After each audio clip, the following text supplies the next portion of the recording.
Obrigada.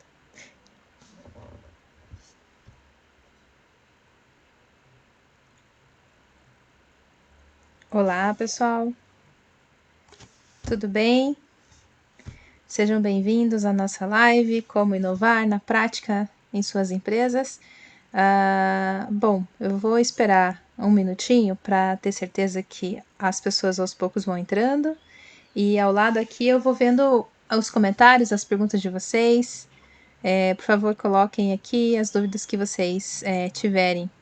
Tudo bem? Então, vou esperar mais um minutinho para garantir que a gente comece. Sejam todos bem-vindos à nossa live.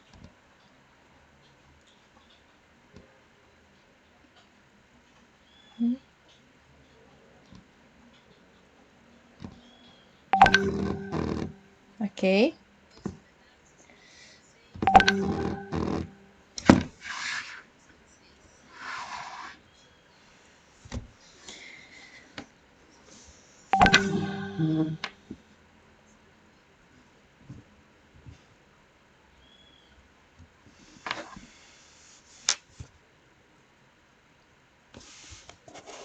Pronto, pessoal.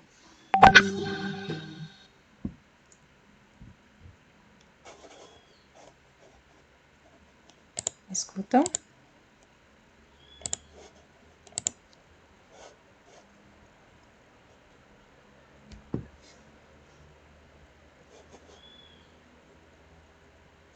Todo mundo me escuta? Acredito que sim. Perfeito.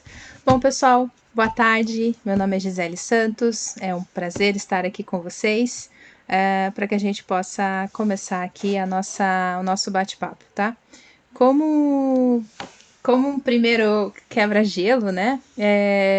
Dada a época de pandemia, dada a época de coronavírus, eu vou buscar aqui não gastar muito tempo falando sobre mim, até porque a ideia da live agora, a ideia do nosso bate-papo, é explicar um pouquinho como que você, se você deseja implantar inovação na sua empresa, como que você pode começar? Quais são os caminhos das pedras para você começar, né? Então, quando a gente estava junto com a Ciba, da agência, né? Quando a gente estava pensando no melhor conteúdo, né? Aqui o Vale do Peão tem uma série de conteúdos interessantes sobre, né? Sobre como digitalizar melhor o seu negócio, cada vez mais na época do coronavírus. E aí eu fui identificar que tipo de competências eu tenho, que tipo de informações eu tenho que possa ser relevante para vocês. E muita gente me liga pedindo algumas ferramentas, como é que você começou, como é que você de fato começou a inovar. E às vezes fica um pouco distante da realidade das pessoas. E às vezes, de tanto estar envolvida no dia a dia, às vezes tem certa sopa de letrinhas que para certas pessoas, o que quer dizer isso no dia a dia, tá? Então, a ideia hoje é explicar, então, como é que eu comecei na carreira de inovação, que conhecimentos eu tive, e também mostrar como é que você pode começar a inovar, quais são as competências das pessoas que trabalham na área de inovação. Então, vamos lá. Meu nome é Gisele, então eu sou de Curitiba, né? Tenho aí mais de 20 anos de experiência na área de inovação, né? Na área de inovação, qualidade, processos, enfim, RH. E vai fazer em torno de 6 anos atrás, quando eu era responsável pela área de Change Management, na parte de contas correntes, no HSBC, a gente gostaria, né, nós da área, né, da área financeira, da área do HSBC, gostaríamos de ter mais relevância, né, na inovação global. Então, para isso, a gente precisou começar a encontrar como que seríamos relevantes, né, no cenário de inovação global para aquela empresa. Então, a primeira dica que eu dou para vocês foi como eu comecei. Então eu comecei a fazer alguns cursos relacionados ao que é inovação e comecei a buscar quem são as referências em inovação, tanto na inovação como metodologia, né? Tanto na inovação na área que você atua. Então a primeira dica que eu posso passar para vocês é: descubram quem são as referências na área de inovação da qual você deseja se destacar. Não sei qual é a área que eu desejo me destacar, porque eu trabalho em uma empresa de automóveis. Então, pronto, você quer criar uma área de inovação dentro de uma empresa de automóveis? Então, busque quais são as empresas que são referência em inovação, líderes em inovação na área de automóveis. Mas eu não quero inovar na minha empresa como um todo, eu quero inovar focado em RH. Ok, quais são as empresas referências em inovação no RH? Tá? Então, lugares que você pode buscar essa informação. Pega o valor econômico, as maiores e melhores. Pega, também tem um anuário que eles fazem sobre as empresas mais inovadoras. Tem prêmios internacionais que são dados às empresas mais inovadoras. Entra no site da Accenture, a CCNTURE, Sembe Insights, entra em várias, joga no Google quais são as empresas mais inovadoras, tá? Uma outra dica também é procure referências internacionais de inovação, tá? Porque a gente sabe, né, o Brasil, ele ocupa aí, não ocupa um índice muito favorável dos índices de inovação, então é sempre bom a gente buscar referências externas, claro, ter índices nacionais, mas ter referências externas do que as maiores empresas estão fazendo, tá?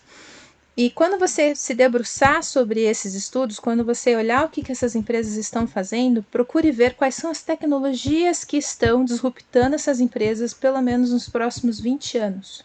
Né?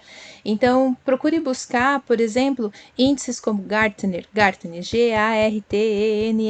Gartner. Gartner é uma empresa de pesquisa que analisa dentro de uma curva, né? Então, quais são as tecnologias que estão começando a ser desenvolvidas, quais são as tecnologias que estão em bastante uso, quais são as tecnologias que já estão sendo muito usadas e as tecnologias que estão começando a entrar em desuso, né? Então, isso é bom porque isso também fica a dica de um livro, que é O Dilema da Inovação, Clayton Christensen. É o melhor que tem também para você começar a inovar. Por quê? Quando você, por exemplo, estava no mercado de processadores de informação, como hard disks, como pendrive, por exemplo. Antes do pendrive, era inovação você ter aquelas bobinas enormes de gravação de informações, né? E aí, quando as empresas começaram a perceber que começaram a aparecer tecnologias para diminuir o tamanho, a quantidade de materiais físicos para fazer esse processamento de informações, o tempo que aquilo realmente era inovação, não valeria a pena você investir. Vou dar um exemplo prático para o dia a dia nosso. O GPS, por exemplo. Quando lançou o GPS, a gente tinha nos nossos carros, você comprava aquele aparelhinho de GPS para colocar e pendurava no console do carro. Custava lá seus 200, 300 reais. Nossa, isso é muita inovação, né? Quando a gente não tinha os GPS, o Waze nos nossos celulares. Então, se você fosse uma empresa começando a inovar e você visse que já tem empresas fazendo lotes de aparelhos GPS, isso não compensaria no passar do tempo. Por quê? Porque a curva da inovação do GPS ela foi muito rápida. E aí já entrou os celulares e as empresas que investiram muito em investir em fazer maquininhas de GPS começaram, essa tecnologia começou, esse tipo de gadget começou a cair em desuso.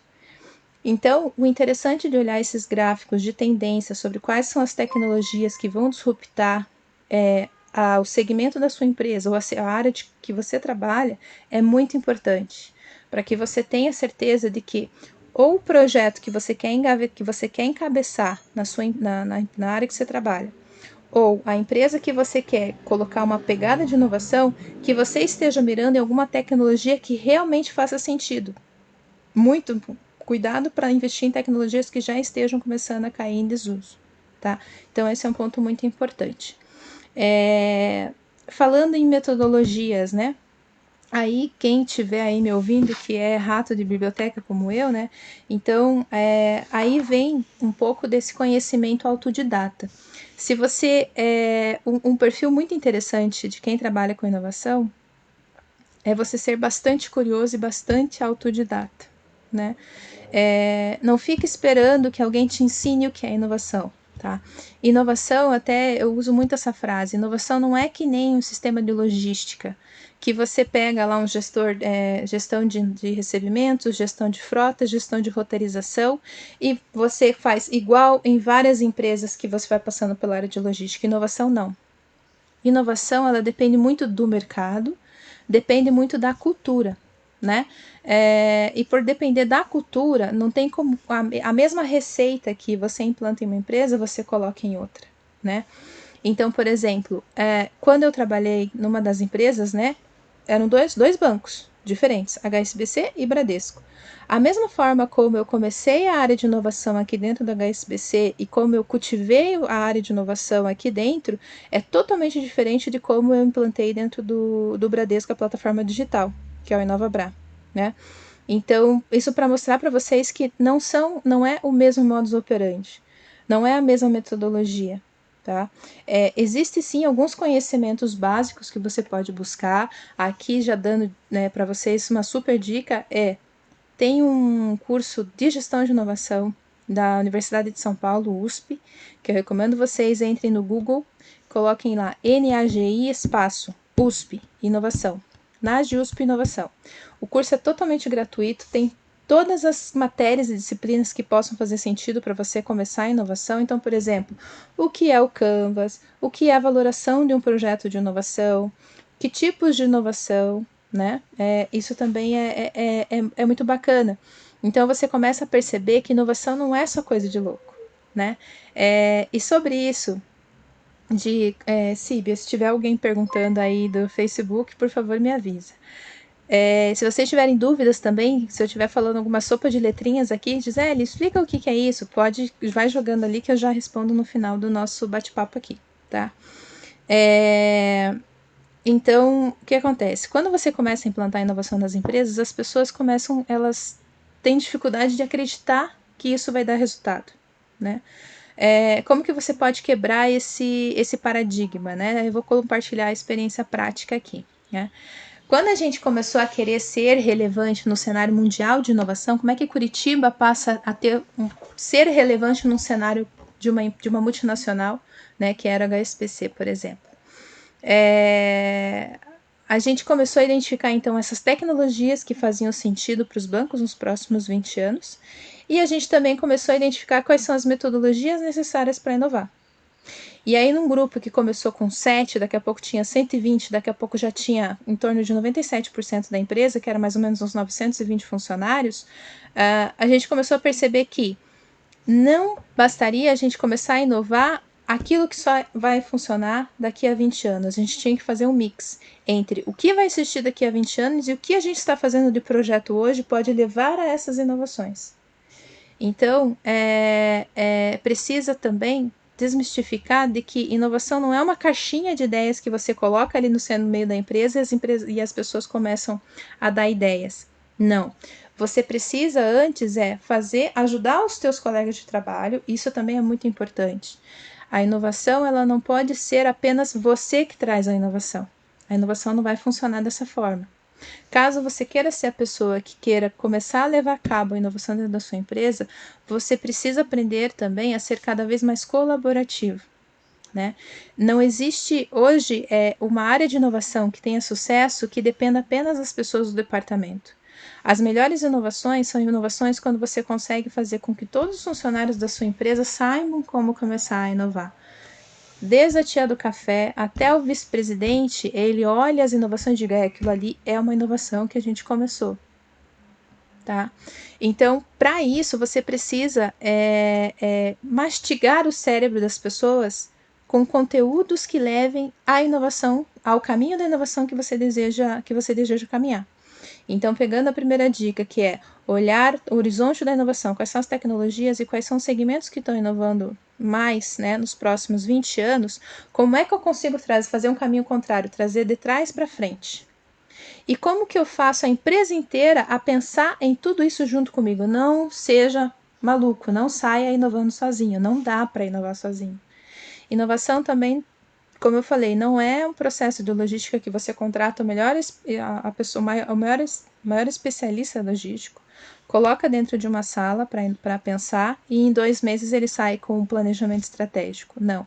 Inovação, você precisa chamar as pessoas para colocar esse conhecimento da inovação na cabeça delas, né? E através das experiências que elas possuem com os produtos das empresas e trazendo experiências novas sobre quais são as tecnologias que vão disruptar a tua empresa nos próximos anos, é a partir dali que você vai começar a fazer com que elas produzam ideias ou projetos que na ponta tragam resultado para a empresa.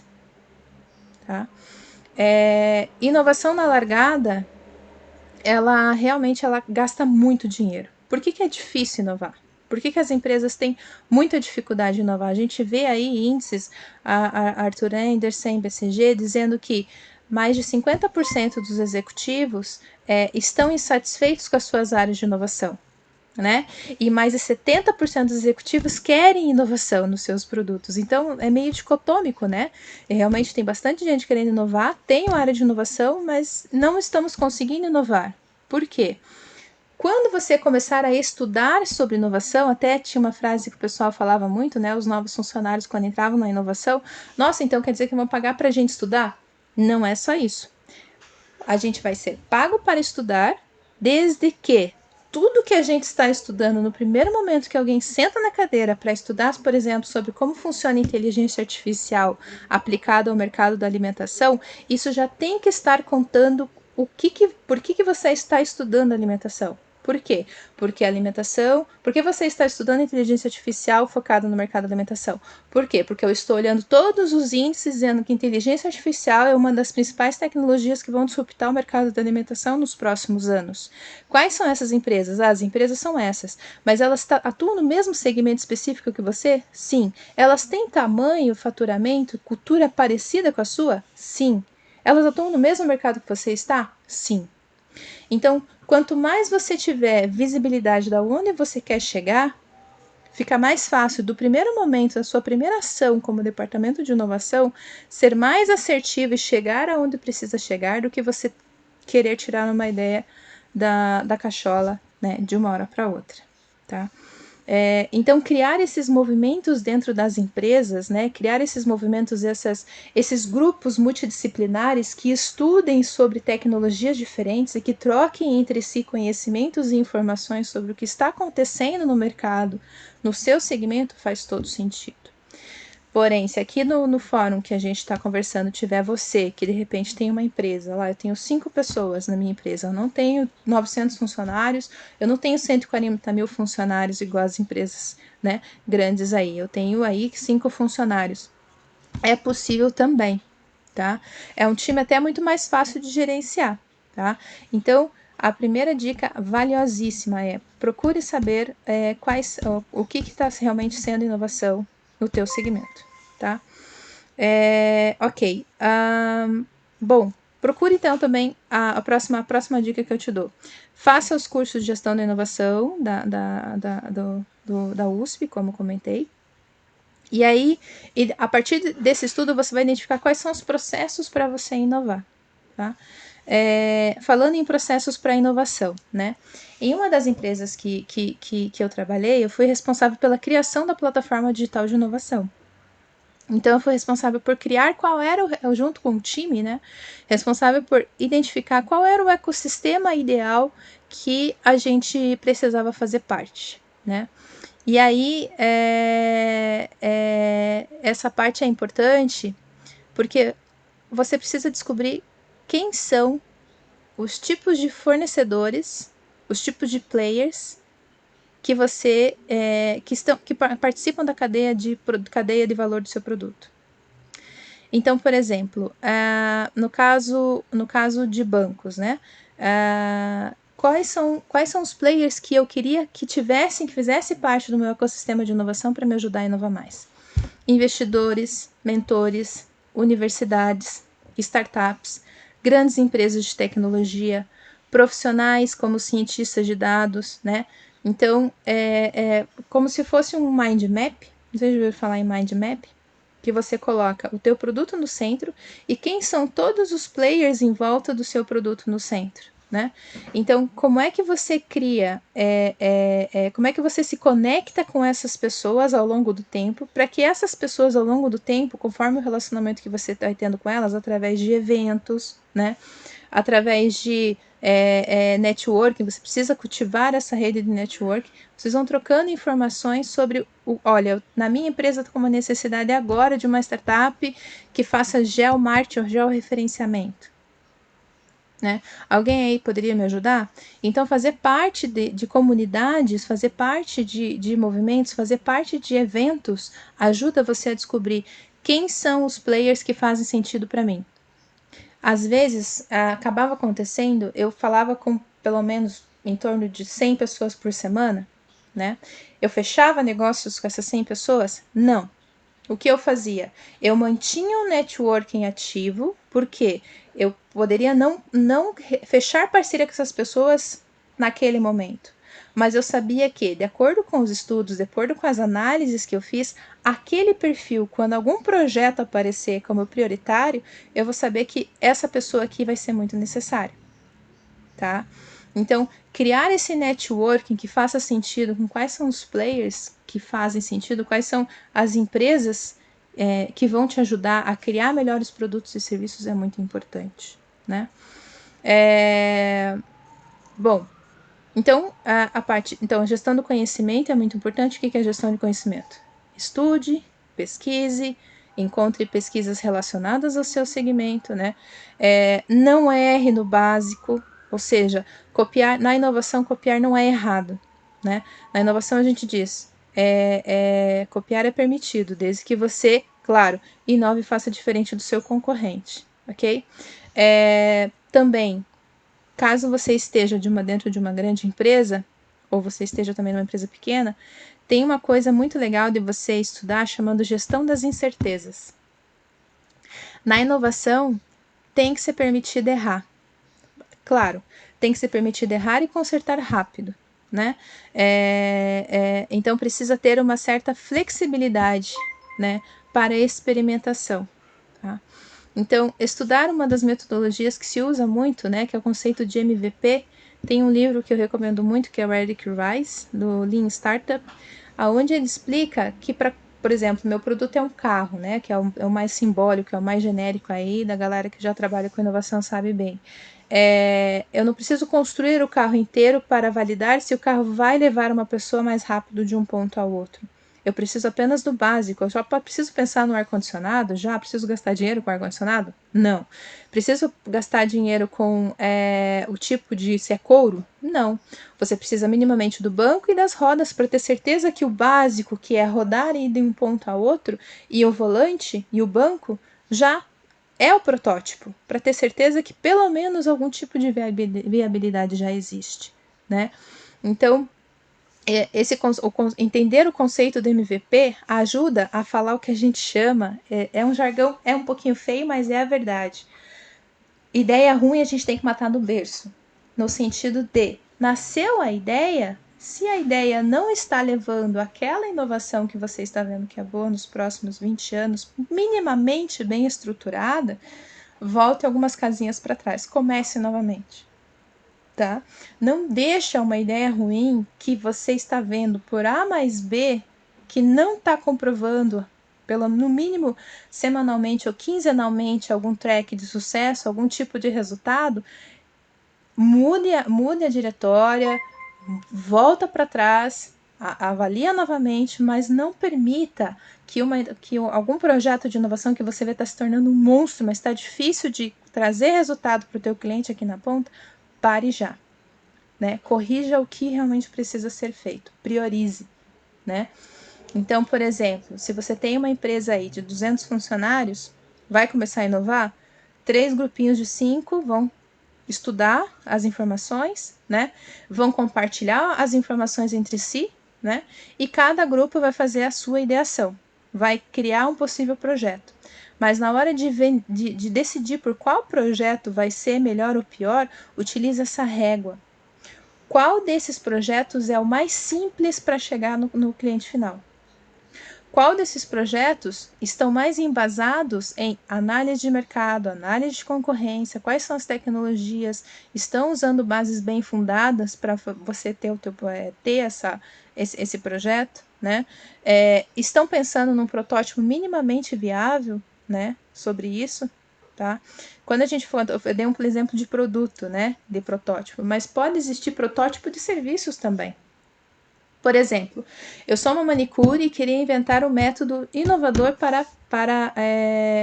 para massagem, por assim dizer, né? O que é o conceito de MVP que eu estou falando? O conceito de MVP é teste com 2 a 3 pessoas. Pergunte a essas pessoas quanto elas pagariam se esse serviço oferecesse isso. mas não sai já comprando a sala, não sai já comprando a mesa, não sai já comprando algo dos Estados Unidos que você chega aqui e a legislação já não sabe se você pode ter ou não. É isso que eu quero dizer. Faça pilotos, faça testes, faça provas de conceito, ok? Bom, passamos então da primeiro estágio, que é ter então a parte do conhecimento. O segundo, chame mais pessoas para pensar em inovação junto com você. Terceiro, estruture quais são os gateways, quais são como é que você vai aprovar as ideias de inovação para que você não tenha lá na frente 5.000 ideias, você não sabe nem como começar a avaliar, né? Para que você possa avaliar quais são as ideias que vão mais fazer sentido. Isso quando a gente fala de inovação com funcionários, tá? Agora, Gisele, como é que eu inovo com startups? Tá? Vamos dizer, então, que você estudou o que vai disruptar o teu segmento nos próximos 20 anos. Vamos dizer que você já priorizou quais são as tecnologias, vamos dizer que você já priorizou quais são os projetos que mais podem precisar de inovação, certo? E aí você já está na fase da ideação, que é a fase de ideias a 1000. Ok, eu já sei para que funcionam as tecnologias, já sei quem são os fornecedores que podem me ajudar na cadeia aqui de produção, na cadeia de novos produtos. Agora eu vou começar. A gente está aqui na oficina de ideias junto com os meus funcionários e não está saindo ideias tão relevantes. Não tem problema, aí que você pode chamar as startups, abrir um edital, e aí se a gente está falando de gente aqui de Curitiba, a gente tem várias empresas que podem ajudar, né? A gente tem até o próprio Vale do Pinhão para fazer uma chamada para as startups para atender esses desafios. Também você pode fazer direto na página da tua empresa, né? Dizer, estou com uma demanda aqui para startups e convidar aceleradoras, incubadoras. A gente tem FIEP, a gente tem o Distrito, a gente tem o próprio CRIA, né? Que é a empresa que eu trabalho, para identificar quais são as startups que podem oferecer soluções para os desafios que você tem, certo? Muito importante, achou a primeira startup? Não fecha com ela ainda, tá? Tenha certeza quais são os tipos de contratos que você pode ter com essas empresas, tá? Então, tem muita gente que me pergunta, Gi, como é que eu fecho, então, um contrato com uma startup? É muito parecido como se você tivesse que contratar um fornecedor, só que a diferença, tem uma grande diferença aí. Uma startup, o que é uma startup? Aliás, né, que tem muita gente que diz, o que é uma startup? Tudo é startup agora? Não. Guardem bem, startup ela tem que ser escalável, repetível e de alto risco. Se não tem esses 3 elementos ao mesmo tempo, não é startup, tá? Então, vou colocar aqui o exemplo do Uber, tá? Ele é escalável, ou seja, para eu atender um cliente ou 10.000 clientes, né? Para eu atender um cliente, eu preciso de uma equipe, um site, né? E um servidor. Pensando em Uber. Beleza. Para eu atender um cliente. Para eu atender 10.000 clientes, eu preciso duplicar a minha equipe em 10.000 para poder atender? Não. Você precisa, claro, comprar mais espaço no servidor, melhorar um pouco a experiência do seu cliente. Talvez você precise contratar algumas pessoas se você tiver call center, mas você não precisa duplicar. É diferente se eu vendo, por exemplo, copos plásticos. Se eu atendo um cliente, eu tenho a capacidade, ele me pede, sei lá, 1.000 copos por mês. Ok, eu tenho aqui uma capacidade de produção. Se eu tenho que vender 1 milhão de copos por mês, eu tenho que duplicar a quantidade de pessoas na mesma quantidade, é proporcional, tá? Então, isso é ser escalável, tá? Repetível. Repetível é a mesma experiência do Uber que existe aqui no Brasil, é a mesma experiência que eu aplico nos Estados Unidos? Sim, é muito similar. Tirando algumas questões de impostos e tal na hora de pagamento, né, ou algumas verificações, mas a experiência, a jornada do cliente, ela é muito igual. Então, ela é repetível. E é repetível também no tipo de cliente. Desde um idoso consegue trabalhar a uma criança, né? Um adolescente aí que tem um pouco de traquejo aí na parte digital. Você consegue atender jovens, consegue atender idosos, pessoas conseguem atender mulheres, consegue atender homens, ou seja, a jornada foi desenhada para uma variedade de perfis. Então, escalável, repetível e de alto risco. Alto risco é o quê? Existe algum tipo de tecnologia que ainda está em desenvolvimento? Startups são apenas tecnológicas? Não. Não, a inovação pode ser também apenas no modelo de negócio. Por exemplo, o Uber. O Uber usa uma tecnologia que não é inovadora, né? Que é desenvolvimento de aplicativos que já existe há muito tempo. O que é inovador no Uber é o seu modelo de negócio, ou seja, pessoas que têm automóveis conectados com quem precisa de deslocamento. Simples. A plataforma é apenas o canal para que isso acontecesse, mas a verdadeira eficiência está no modelo de negócio. Tá? Então, isso basicamente é uma startup. Voltando para a nossa inovação, então você pode, quando a gente passa então na parte da gestão do conhecimento, você embasa com pesquisas, começa a identificar, priorizar por onde você vai inovar. Quando chega na parte da ideação, você pode inovar com startups ou inovar com as ideias dos seus funcionários. E na hora de fechar negócio com a startup, no caso da startup, você pode ter alguns tipos de contratação, né? Como uma startup ela é escalável, repetível e de alto risco, geralmente as startups elas não têm muito fôlego inicial financeiro. Por quê? Porque como é uma tecnologia que está começando a ser usada, você não pode, por exemplo, pedir a mesma quantidade de documentação para uma startup do que para uma IBM, que é uma empresa que já existe há 50 anos, 100 anos, né? Enfim, você não pode, é como se você estivesse mirando um canhão numa formiga, né? Uma startup, ela geralmente aí a média é em torno de 2 a 3 anos de empresa. Tem a seriedade? Tem, mas é uma tecnologia que está sendo ainda pilotada. Então, como é que você, ao mesmo tempo, abraça a inovação para você chegar na frente dos seus concorrentes, né? Colocar o quesito inovação nos seus produtos, né? Mas, ao mesmo tempo, resguarda a tua operação para não correr tanto risco. Aí é o que a gente, de novo, fala aqui do conceito de MVP, tá? Ou conceito, no caso da startup já estabelecida, prova de conceito. Então, o que a gente vê de experiências nas empresas que a gente passa aí, né? Então, por exemplo, você pega uma startup que faz cobranças, certo? Cobranças via redes sociais. Você tem lá um range de 100 mil clientes. Você já vai colocar esses 100 mil clientes para a startup trabalhar? Não. Você escolhe uma amostragem. Escolhe, por exemplo, lá em torno de 50 mil clientes, né? E coloca uma meta. Para essa startup. Olha, vamos fazer uma prova de conceito durante 4 meses, né? Vou te dar aqui por exemplo, a inadimplência, né? Pegando o exemplo da startup que a gente coloquei, como uma startup de cobrança. Pega lá um range de clientes que estava com a inadimplência a fundo perdido, certo?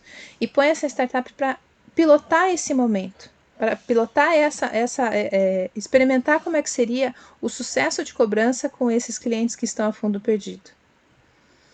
Daí você coloca uma meta, olha, aqui tem uma carteira de, sei lá, 150 mil reais para você cobrar. Se você retornar 5% disso daqui, o faturamento, o que retornar é seu, porque já era fundo perdido. O que você consegue? Você consegue testar a capacidade de entrega da startup e validar se o modus operandi, a rotina daquela startup faz sentido para o teu modelo de negócio, né? Então, como é uma experimentação, aí você não precisa, como o exemplo que eu dei, numa IBM pedir, por exemplo, os documentos dos investidores, os documentos das empresas que os investidores trabalham. Você reduz um pouquinho, vamos dizer assim, a quantidade de comprovações que a startup precisa para começar a trabalhar. Uma outra pergunta que trazem muito é também a questão de confidencialidade, né? Confidencialidade dos dados. Você pode fazer contratos que nós chamamos de NDA, Non-Disclosure Agreement, que é contratos onde a startup assina e reconhece que os dados estratégicos que forem compartilhados com ela não passa isso para frente. Isso é juridicamente ok, né? Mas você pode também se resguardar em anonimizar os seus dados. Anonimizar se você é de uma empresa de dados, né? Você pode trocar as informações, colocar algumas máscaras em cima dos dados que você compartilha com a startup, para que ela possa então testar. E aí, a hora que ela faz o teste e devolve para você, você só converte internamente, porque você sabe que quando você mascarou e mandou os dados para ela te voltar, acontece, você dentro de casa faz o deparo e descobre o resultado, tá? Para quem de repente estiver assistindo aí a live e tiver com algumas dúvidas sobre algumas sopas de letrinhas que eu esteja falando, por favor, manda aqui no chat para que eu possa te tirar algumas informações. Deixa eu perguntar aqui para a Síbia se por acaso está tudo certo aí no Face, as perguntas e respostas. Tá saindo algumas perguntas do pessoal. Pedi para você mandar um oi aqui, Síbia. Ok, então pensando num grande funil, né? Então, qual é o funil da inovação, por assim dizer, né? Então vamos lá. Então tem bastante informação que você vai buscar do mercado, tem bastante ideias que você vai coletar, tem bastante funcionário participando, você vai começar a criar triggers, né? Você vai começar a identificar o que tudo que existe no mercado, tudo que existe de informação e pesquisas faz sentido para você começar a inovar. A hora que você decidiu, isso aqui faz sentido para o meu segmento, deixa eu chamar outras pessoas para me ajudar a classificar e categorizar melhor as minhas ideias, né? E depois de ter votado quais são as melhores ideias, mas essas ainda não se transformaram em ação, eu posso também convidar as startups para esse momento, né? E nessa hora de você trazer para dentro da empresa quais foram as ideias selecionadas, startups selecionadas, é que começa realmente você trazer inovação para dentro da tua empresa. Aí vem. Então, por exemplo, no caso da empresa de cobrança, né? Você foi lá, implementou com ela 3 meses uma meta para ela retornar investimento, né? Retornar faturamento, né? Conseguir retornar a cobrança daqueles clientes. Se dentro daqueles 3 meses, a prova de conceito, POC, né? Proof of Concept, né? Deu certo, né? Aí você realmente faz um contrato de fornecedor oficial com essa startup. Aí ela de fato se torna parte do teu dia a dia, parte da tua rotina, né? Então, basicamente seria esse um grande funil para você começar a trazer inovação. Quando a ideia ou a startup passa desse estágio que fez a prova de conceito, fez um teste com um tipo de range de clientes, daí que ela passa para esse estágio, aí ela trabalha como se fosse um projeto tradicional da sua empresa, tá? Tem uma máxima que a gente diz que às vezes agregar inovação pode ser através de soluções inovadoras ou através de uma imagem inovadora. Tá? Não é errado que departamentos de marketing estejam mais atuantes, às vezes que a gente tem experiência aí, a gente vê mais áreas de marketing envolvidas com a inovação do que de fato empresas de TI. Eu costumo dizer que o ideal é um mix entre os dois. Por quê? Porque eu tenho que ter a TI, né? Por isso que geralmente 90% das inovações são tecnológicas, né? Mas não é necessariamente só tecnologia. Mas a gente generalizando aqui, o mundo ideal é a TI com a sua rapidez de transformar algo que seja escalável e repetível, né? E a área de marketing trazendo a parte da comunicação, né? Convencendo as pessoas, não só dentro da empresa, mas os próprios clientes, dizendo que aquilo é uma inovação, dizendo que aquilo reduziu, por exemplo, o ciclo de desenvolvimento de novos produtos, que antes era de 1 ano e meio ou 2, para 3 ou 4 meses. Por quê? Porque foi contratada aquela startup, porque foi trazido aquela ideia daquele funcionário, porque foi contratado um profissional de TI, um cientista de dados que entendia de algoritmos mais eficientes para melhorar a plataforma. Enfim, a comunicação dentro da inovação é muito importante, tá? Agora, esse é o que eu posso dizer assim de hard skill da inovação, né? Que é o como fazer, né? Agora na outra parte da live, eu queria falar um pouquinho sobre as competências. Legal. Gisele aqui falou um monte de sopa de letrinha, falou aqui de ferramenta, falou aqui de tipos de processo, mas qual é o comportamento? Como é que você pode transformar o seu comportamento, né, ou aplicar o que você já sabe, né, o que você é bom, em realmente competências de inovação, tá? Eu vou responder aqui a pergunta do Aislan Buller. Pode repetir o tipo de contrato? Quais são os tipos de contrato que a gente pode fechar com as startups, tá? eu acho que eu até não falei o tipo de contrato, né? Eu falei o NDA. NDA é Non-Disclosure Agreement, NDA, né? Non-Disclosure Agreement, que em português quer dizer acordo de confidencialidade, tá? Então, às vezes você não, vamos dizer assim, você não fechou com a startup, tá? Vamos dizer assim, você está fazendo um orçamento com a startup. E para esse orçamento, você precisa compartilhar algumas informações do seu negócio. Por exemplo, se você é uma imobiliária, e você tem lá 2 estagiários que ficam 2 dias clicando no Google para ver se dentro daquela região, os móveis daquela região são mais comerciais que redes residenciais, para saber se o preço daquele imóvel que existe ali na região tem que aumentar ou diminuir, né? E aí você, poxa, eu queria inovar nisso, porque não pode ser possível que ele fique lá no Google, no Facebook, pesquisando. Deve ter alguma inovação relacionada a isso, né?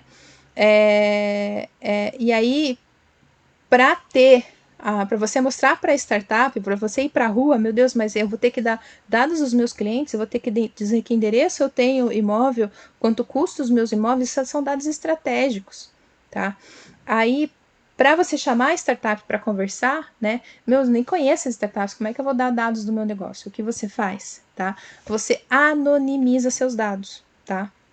Então você põe algumas hipóteses, tá? Então o imóvel custa lá 1 milhão, coloca aqui, o imóvel custa 5 mil. O imóvel é da região do Boa Vista, né? Coloca aqui o imóvel na região de São José dos Pinhais, tá? E joga isso para a startup testar e te devolver, né? Poderia me ajudar nessas informações? Você não precisou assinar nenhum contrato de confidencialidade com ela, por quê? Porque você colocou dados mascarados, dados fictícios, dados anonimizados, que quando ela devolver o resultado, a resposta, você dentro do teu time só faz o depara, tá? Agora não, Gisele, não tem jeito, tenho que dar os dados reais da minha empresa. Aí você pede para o seu advogado um acordo de NDA, tá? Que é válido juridicamente, que as informações que ali serão compartilhadas é apenas necessário para aquela negociação. Também pode ser feito o NDA quando de fato fui lá, fiz o orçamento, fiz um testezinho, realmente fez sentido. Agora eu vou fechar o contrato oficial. Aí é um NDA diferente, tá? Então, por exemplo, dentro do banco nós éramos muito regulados por muitas normas do Banco Central. Então a gente tinha que ter muito cuidado com os dados que a gente passava dos nossos clientes. Na verdade, a gente nunca passou dados de cliente. Essa é a grande verdade. A gente sempre trabalhou de uma forma que eu não precisasse passar dado de cliente para saber se a startup era boa ou não, tá? Agora falando em tipos de contrato mesmo, tá? Existem 2 formas, né? Que é o white label, né? E o contrato normal. Isso é uma informaçãozinha nova aí para vocês. White label. White label vamos dizer que eu sou cliente aqui da Caixa Econômica, certo? Quando eu abro o aplicativo da Caixa Econômica, a logomarca que aparece aqui para mim é Caixa Econômica, certo? Se eu quero colocar uma inovação dentro do meu aplicativo bancário, por exemplo, questão de cupons, né, cupons de desconto, né, clique aqui para ganhar 10%. Estou vendo que sua geolocalização agora está aqui no Shopping Palladium, por exemplo. E dentro dessa loja, aceita aqui a minha notificação para dizer quando existe promoções nas lojas que você passa. Aí eu quero que saia um pop-up dizendo, ganhe cupons de desconto agora no Boticário do Shopping Palladium que eu estou vendo você aqui. Eu gostaria de agregar essa inovação dentro do meu aplicativo, eu sou a Caixa Econômica, certo? Eu vou lá e contrato uma startup que instala um aplicativo de cuponeria vinculado ao meu aplicativo da Caixa Econômica, certo? Mas não precisa aparecer o nome da startup no meu aplicativo da Caixa Econômica. Para o cliente que sou eu, quando eu entrar aqui no site da Caixa Econômica, no aplicativo da Caixa Econômica, vai aparecer, tenha cupom, sei lá, mas não precisa aparecer o nome da startup, né? Eu fiz um contrato de white label com a startup. Esse conceito é muito comum entre as startups, tá? Ela fornece toda a engenharia, o código do aplicativo para estar rodando atrás do seu aplicativo. Mas para o cliente final, o nome que aparece é o nome Caixa Econômica. Tá? Não, eu quero fazer um contrato padrão, né? Tudo bem aparecer o nome da startup. Aí sim, aparece o nome da startup aqui no meio do aplicativo da Caixa Econômica. Tá bom? Bom, gente, perguntas vão colocando aqui, tá? Eu vou pegar a minha cola pra gente falar um pouquinho sobre o perfil do inovador, né? Aí eu tenho uma telinha aqui para compartilhar com vocês, porque como a parte mais importante da inovação é não inove sozinho, traga pessoas para inovar junto com você, tá? Eu vou reduzir um pouquinho aqui minha tela para que eu possa compartilhar uma tela com vocês. Vai ter um delayzinho aqui, vou me colocar bem no cantinho. Pronto. Vocês estão vendo minha tela? Síbia, você pode confirmar para mim se tá sendo possível olhar a minha tela aqui? Vou esperar um pouquinho.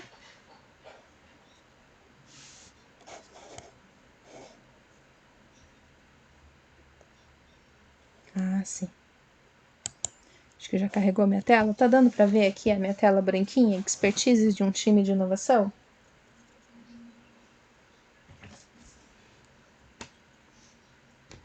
Acho que sim, né, pessoal? Ok. Então, vamos lá. Então, tem 1, 2, 3, 4, 5, 6. Então, tem esses seis grandes pilares de comportamentos para inovação, né? Ah, acabaram de dizer aqui que tá pequeno. Eu vou aumentar um pouco mais. Melhorou? Ok, ótimo. Vou me deixar bem no cantinho aqui. Pronto. Ok? Pronto. Então, vamos lá. Então, expertise. Aprender a partir de experimentos, tá? É necessário, assim, o perfil de uma pessoa que conduz um departamento de inovação ou que começa as áreas de inovação dentro das suas empresas, ele é um perfil muito colaborativo. Se fosse para eu escolher de todas essas competências que aqui estão, é o perfil da colaboração, né? Ele não pode pensar apenas no próprio umbigo. E também o conhecimento que ele está coletando, ele tem que pensar que esse conhecimento não fique apenas com ele, tá? O inovador, ele traz muito conhecimento, mas ele tenta traduzir esse conhecimento de como que eu vou passar isso para o outro, como que o outro sozinho pode levar a cabo o meu conhecimento e aplicar isso, tá? Então vamos lá para a primeira coluna. Aprender a partir dos experimentos, agir fora da regra, né? Sim, o inovador ele é um pouco hacker, tá? Ele é um pouco, ele é um pouco pirata. Ele é um pouco, sim, inconformado com o status quo.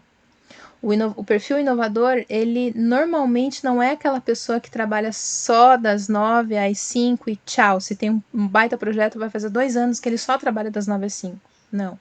Às vezes, se ele percebe que precisa sair um pouquinho, ficar um pouquinho além do horário, ele fica, né? Claro, respeitando a sua qualidade de vida, mas geralmente, como inovação, são projetos curtos e rápidos, né? Ele acaba pedindo um pouco mais esse desejo de fazer diferente do que já está sendo feito, né?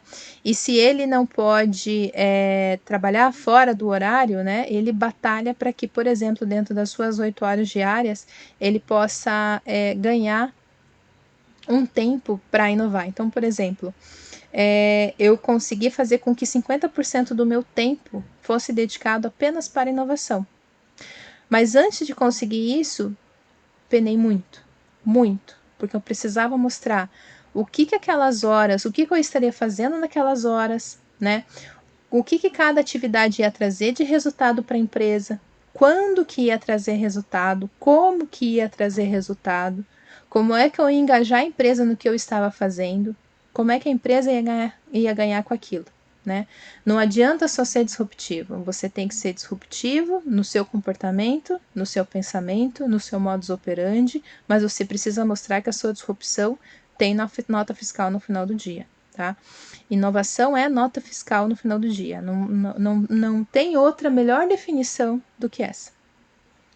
Capacidade de prototipar e improvisar é muito importante, então você não pode se apegar a nenhuma ideia. Então vamos dizer, nossa, vai fazer 2 meses que a gente está aqui trabalhando na mesma ideia e a gente descobriu que não dá resultado. Não, mas tem que dar, tem que dar, tem que dar. abra a mão, volte atrás, volte 2 casinhas para trás, começa de novo, mas não insista, não insista em ideias que você não consegue ter um mínimo de piloto, um mínimo de protótipo, um mínimo de teste, né? Se não tem condições, se tá tudo na base da ideia, se tá tudo na base, não tem um PowerPoint, não tem um e-mail, não tem um Word, não tem um papel mostrando a viabilidade técnica da sua ideia, não dá para continuar, tá? Então você tem que ser bom de colocar no papel, você tem que ser bom de comprovar os resultados por A mais B, tá? Também utilizar a intuição é muito importante, entender o contexto do qual você faz parte, né? Então, por exemplo, cenário de Covid, certo? Não insista agora tanto nos produtos físicos quanto no produto digital. Existem produtos digitais nesse momento, tá? Entenda o contexto, as forças macroeconômicas que você está inserido, o segmento que você está inserido, a parte legal da sua ideia, se vai enfrentar alguns entraves legais, é muito importante. Efetuação. Efetuação aqui trabalha muito com a parte de empatia, né? Você precisa ter um conhecimento generalista e especialista ao mesmo tempo, tá? Por quê? Porque você precisa ser a pessoa que, ao mesmo tempo, consegue entender de TI, né? Consegue entender como é que funciona. Não precisa ser um desenvolvedor, né? Precisa ser um desenvolvedor para entender algoritmos? Não, você precisa entender o que é o algoritmo e para que ele serve, mas você não precisa sair desenvolvendo. Ah, mas eu sou um desenvolvedor, eu preciso entender de modelos de negócio da área de alimentos? Não, você não precisa entender exatamente por que a farinha cetogênica é usada. Não, você não precisa entender disso. Você precisa entender o que é o mercado de alimentos, o faturamento que existe nesse mercado de alimentos, né? Para quê? Para que quando você participe de oficinas de ideação, quando você comece a estruturar, transformar as suas ideias em inovação no final do dia, a sua cabeça, o seu conhecimento agregado em um pouquinho de TI, um pouquinho de modelo de negócio, consiga minimamente prototipar uma solução, fazer essa defesa, tá? Espírito criativo consegue criar ideias a partir de um conjunto de vários insights e conexões de várias áreas de conhecimento. Novamente, é um pouco do que a gente falou agora, né? Conta muito com a intuição? Sim, quando ele responde, ele não trava a sua intuição, né? Tem uma outra metodologia, na verdade é uma técnica de criatividade que eu recomendo vocês entrarem, que é a técnica do Walt Disney, tá? A técnica do Walt Disney, ele pensava o seguinte, eu consegui criar personagens criativos que trouxeram muito resultado, né? Mas esse sou eu. Essas são as minhas experiências pessoais e todos os cursos que eu fiz fizeram com que eu seja uma pessoa que crie com facilidade produtos que tragam retorno financeiro e tenha ao mesmo tempo o quesito inovação, né? O quesito novo, desenhos novos. Então, como que eu consigo criar algo que alguém que passe pela porta da Disney consiga ter ideias tão criativas quanto eu? Ele criou um método chamado SCR. Tá? Isso eu coloco muito nas minhas consultorias de inovação também, né?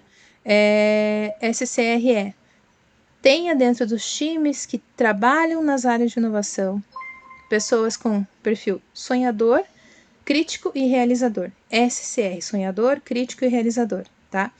E sempre permita que as pessoas passem, quando elas forem falar das ideias que elas têm e como isso de verdade pode virar inovação, permita que elas tenham os seus 3 momentos, sonhador, crítico e realizador.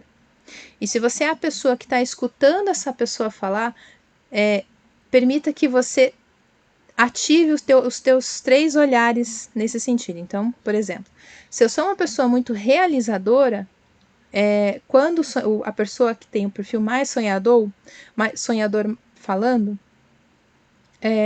o realizador já vai, nossa, mas que horas? Quem vai fazer? Quando vai fazer? Por que vai fazer? Ele já quer colocar em forma de plano de ação, planilhar, ver o número, quanto vai gastar, que pessoas precisam contratar, o salário dessas pessoas, o dia que a gente vai começar, o dia que a gente vai entregar. O realizador já fica ali. Calma, realizador, deixa o sonhador terminar, tá? Aí o crítico fala, aí o sonhador, nossa, essa pessoa só sabe reclamar, essa pessoa só tá vendo ponto negativo, né? Deixa o momento crítico vir. E o momento realizador, né? O momento realizador vai realmente falar quando vai fazer, e o sonhador, nossa, a gente nunca vai fazer nada, porque ele já está pensando em tudo, não tem nada de inovação aqui, a gente está indo para o básico, né? E o crítico vai estar lá. Ele só pensa em entregar, executar, mas se foi bem feito ou não, ele não se importa, tá? Então você vê que esses três perfis eles são muito complementares. Então quando você for conduzir workshops de ideação dentro da sua empresa ou conduzir reuniões onde realmente a gente precisa repensar os nossos produtos à luz de inovação, lembre-se sempre desses três, SCR. Existem outras ferramentas de chapéu, outros chapéus, enfim, mas essa daqui é a mais simples que tem para você poder começar. Tá? Engajado, consegue criar conexões, ideias e pessoas. Habilidade para conduzir times e conectar pessoas. Então, os champions da inovação, eles têm muito essa capacidade de criar conexões valorosas entre as pessoas, né? Ele consegue identificar o que uma pessoa tem, com que a outra pessoa precisa e consegue descobrir em que ponto elas se conectam.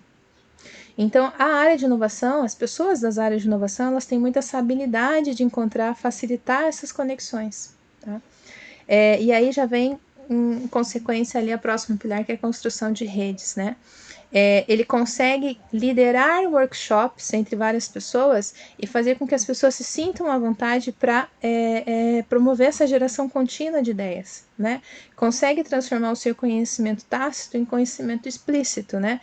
Então ele consegue transformar as ideias das pessoas também em conhecimento tácito explícito, ou seja, consegue transformar aquelas ideias daquelas pessoas de uma experiência pessoal em algo institucional para a empresa. Então ele contém essa rapidez também de identificar isso, né? Ele também tem muito perfil colaborativo, aumenta a colaboração, mente aberta, comportamento colaborativo, faz conexões mentais, né? E tem muitas ideias, tá? Projeção de futuro, compreende, absorve rápido e consegue expor de forma objetiva, né? Novamente, se o que você está fazendo está embasado em dados, está embasado em fatos, tudo que você está trazendo, você consegue justificar. Você consegue dizer o porquê que você está fazendo aquilo, né? Por mais que às vezes as pessoas, mas isso não vai dar, não vai, porque 30%, 40% disso, tal segmento é esse, tal segmento fez isso, deu errado, tal segmento fez isso, deu certo, tá? Desenvolvimento e estudo contínuo, não para um minuto. As pessoas das áreas de inovação, elas são como se fosse um book de ferramentas. Elas conhecem quase tudo que existe de ferramentas. Isso só de uma pessoa, é por isso que não inove sozinho, porque é impossível você ser a pessoa que conhece a maior quantidade de ferramentas possíveis e toda hora está aparecendo ferramentas novas. Então faz sentido você sempre estar estudando, sim, faz sentido ter pessoas complementares com competências parecidas e principalmente complementares às suas, né? Então, meio como se fosse Batmans e Robins, sabe? Aonde é o meu calo, eu vou chamar alguém que tem uma complementaridade. Tem alguma metodologia que a gente precisa implantar aqui dentro da empresa, por exemplo, eu não sou bom em Scrum, então vou contratar alguém que sabe Scrum, né? Ou vou trazer alguém para o meu time que sabe Scrum. Não, mas a minha competência é boa em Scrum, mas eu tenho dificuldades em oficinas de ideação. Então vou trazer alguém mais criativo para o time. Então tenha a maior quantidade de perfis multifuncionais disponíveis no teu departamento, tá? Vamos lá, construir mercado e tornar propostas, tá? Isso aqui, novamente, quando você conhece o mercado estratégico e tático em várias áreas e quando você também entende movimentos de mercado, fica fácil de você fazer as defesas de por que esse projeto tem que continuar, tá? Às vezes, quem trabalha em empresas, como já está garantido o emprego, não preciso ficar fazendo defesa de por que esse projeto é importante. Não, na área de inovação isso é mais forte ainda, você precisa toda hora ter na ponta da língua por que aquele projeto faz sentido, tá? Consegue entender o contexto, né, no qual o problema está inserido e uma visão de longo prazo, tá? Navegar em ambientes incertos também, o pessoal da inovação gosta de andar meio na corda bamba, né, no sentido de correr risco. Eu quero provar que aquela ideia dá certo, né? Tem uma capacidade de improviso, tem uma visão de dono, não pensa apenas em ter o seu salário no final do mês, ele pensa no salário no final do mês e quanto que vai retornar. Bom, eu vou abrir aqui para perguntas, caso vocês possuam, né? Sobre um pouquinho desse conteúdo. Então, minha ideia era trazer, então, um pouquinho o que seria hard skills, né? Que são os conhecimentos técnicos de como que você implanta inovação num sentido como se fosse um funil, né? E depois falar um pouquinho de soft skills. Quais são os comportamentos das pessoas que fazem parte da inovação? E se você não as tem, né? Como é que você, que tipo de perfis e comportamentos você pode trazer?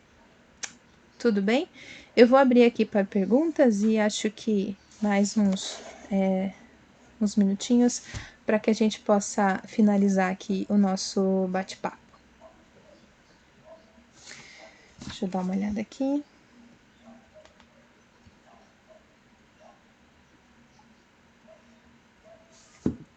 Essa planilha, a Maureen. Oi, Maureen, você está aqui, tudo bem? Essa planilha pode sim, ela é o material, inclusive, desse curso que eu falei para vocês. Eu vou colocar aqui no chat, possa ser compartilhada sim. Eu vou ver com o pessoal aqui do Vale do Pinhão como é que eu posso mandar essa planilha para vocês, tá? Para que vocês possam, inclusive, fazer entrevistas com pessoas que vocês queiram contratar, usar isso como base. Que mais, gente?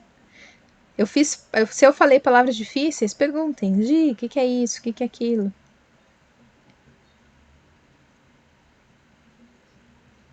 Tem vários programas da prefeitura também? Sim, tem vários programas da prefeitura para ajudar você a inovar no seu modelo de negócio, né? Continue conectado com o site do Vale do Pinhão, né? Bom, se vocês quiserem também, se conectem. O meu Instagram é Giseli, 2Ls CWB, né? Se vocês precisarem de mais informações também, Gisele, você falou várias coisas aqui que possam fazer sentido. Vou pedir aí para a Síbia colocar, tá? Eu vou colocar, sim, eu vou colocar na comunidade, num link com um post, tá? Eu vou colocar isso como post, daí no post eu escrevo lá meu LinkedIn, meu Instagram e Facebook, para quem assistiu aí a live e precisar de mais informações a respeito, puder me procurar depois, que com todo o prazer do mundo eu vou compartilhar com vocês. Tudo bem? Bom, Síbia, encerramos aqui. Tem algumas perguntinhas bastante técnicas que aí a gente passa na sequência também. Ok? Bom, pessoal, seria isso por hoje, tá? Obrigada por terem participado, obrigada pelo tempo aí. E vamos compartilhar cada vez mais conhecimentos. Meu nome é Gisele, vai ser um prazer encontrá-los. Então, meu Instagram novamente, Giseli, 2Ls e I, CWB. Gisele Ribeiro dos Santos, meu LinkedIn, quem precisar. E a gente faz um post depois com esse material para vocês. Tudo bem? Obrigada, um abraço, inovem sempre, brilhem nos seus negócios. Tá joia? Obrigada, um beijo.